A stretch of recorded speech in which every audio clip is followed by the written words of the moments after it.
Yo, it's 13 with Superior Mobile ByThirteen. I got Chris's 2019 F150 Raptor in the shop here. This is a revitalization day. This is my Mona Lisa of exterior lighting builds project, and I love this truck so very, very much. About 3 years ago, I did a full lighting system array, which is probably one of the more expensive builds that I've ever done, which is wheel arches, wheel rings, there's step bar underglow lighting, there's lighting in the headlights and also in the grille. That was all Lighting Trends RGB equipment. As you can see, I have now removed it. Much of it was the double row stuff. It was my first time and last time ever using this. I learned a lot on that experience. Number one big takeaway is that these products are absolute data killers, and 3 years ago, products like data signal boosters didn't exist, nor did battery saver products. So like, there's a lot of upgrades that have happened to this truck through the last 3 years just to maintain it. But today was the big revitalization of gutting out all of this old RGB equipment and replacing it with UCS high density LED strips from Next Level Neo that are RGBW. So for example, here in the wheel arches, we have a single UCS RGBW strip from Next Level Neo. On the data out, all I'm using is the data, not the power. All of the existing wiring on the vehicle I could keep as far as power and ground and data transmission. Here's the wheel ring installation that I did 3 years ago. It used to be a double row SK LED strip, and now it is a UCS LED strip single row. And this process was repeated for both the front and the rear. Underneath the step bars, there is a dual strip setup, and then there is a data wire running right down the middle, which you can argue that I didn't do a beautiful job on, but unfortunately I think it's about the best job I could do there. Again, this used to be single row SK strips, and now it's single row high density UCS strips, so it is so much brighter. And the big difference is that at the very beginning, if we're looking this direction, you can see that I've got about 6 addresses extra right there before that one begins. In the original installation, I actually had them wired in parallel, so now what I've got is the data out of one strip gets fed into the data in of the other, so I can sync them up proper. Now to get that wire to stick, I used a combination of super glue and a silicone adhesive sealant. What's fun about these learning experiences is that I have found that silicone sealant that I use lasts way longer than any other adhesive sealant that I've used, and removing it was a super huge pain in the butt, so I'm excited to use it again, and I have a lot of confidence that it's going to last a long time. And here we are looking at the rear strips. They're mounted up there way out of view, and of course the wheel rings are down there as well. I did no modifications to the headlights or the grille lighting in this particular instance, so the grille lighting is going to be the only products that are left behind with the old RGB SK LED strips. And that was mostly a financial decision. Hopefully in the future we'll be able to swap that over as well, because everything else now has a pure white mode. And another super big bonus is that they now all have serviceable 18 gauge waterproof connector service plugs. On this initial installation, because those double row strips were such data monsters, I had to bypass the service plugs because they had too much inherent resistance. So I've gotten a chance to add those back in, which makes me much happier, because just in the 3-year lapse, he had a dual turbo installed on this thing, and so that required that the installers remove these inner fender liners, which meant that they cut all those wires. And then they reconnected them with bullet connectors, spade connectors, and barrel connectors, none of which were waterproof. This type of nonsense introduces corrosion. You can see that there's completely exposed, which is ridiculous compared to my heat shrinked waterproof connections. And when you get corrosion and when you have metal to metal contact like that, you get inherent resistance. So we started getting product failure in the rear of the vehicle, and when he asked me to troubleshoot it, I said, dude, honestly, it's going to be less labor for me to gut it all out and replace it than it is for me to figure out what went wrong with it. In retrospect, I was probably wrong, because this took a lot more labor than I was expecting, but like I said, we gained more powerful LEDs, higher density output, and service plugs, and pure white mode, so this was a worthwhile upgrade for sure. So that's enough of me blabbing. Let me pull this bad boy into the parking lot and you can see these lights in action. And as you can see, we've got the grille feeding into the headlights, and then the headlights feed into the wheel arches and the wheel rings, and those rings feed into the step bars, and those step bars feed into the rear wheel rings and wheel arches. And so the entire thing is a cosmic display of beauty. It has 6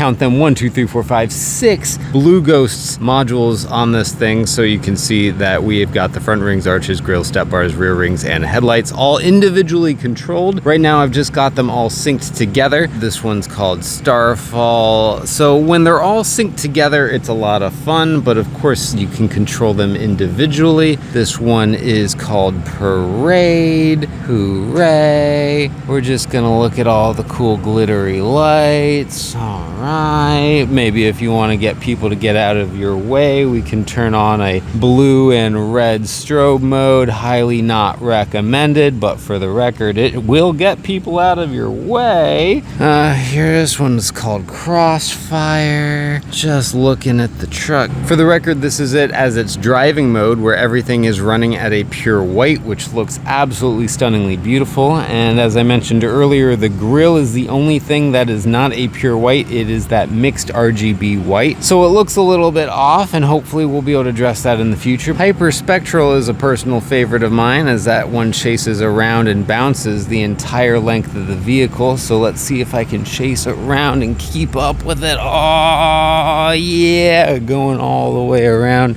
to there, and then it'll bounce back.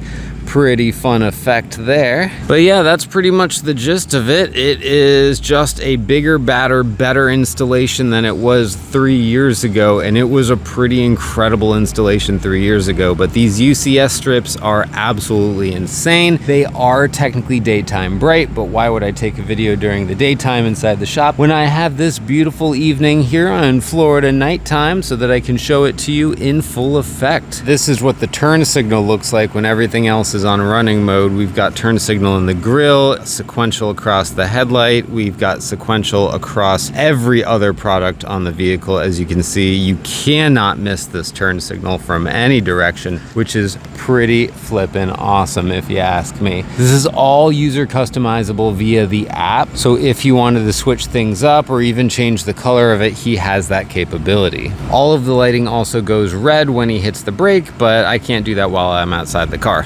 So that's the extent of the video here. Pricing and product information is going to be in the video description. Everything you're seeing here is absolutely 100% custom made and ordered to order. None of this is off the shelf products. That is why it is so incredible and amazing, and we've got this absolutely extra performance. So if you are interested in having your ride modified in a way that is absolutely above everything else on the road, then by all means submit a build request via the form on the website.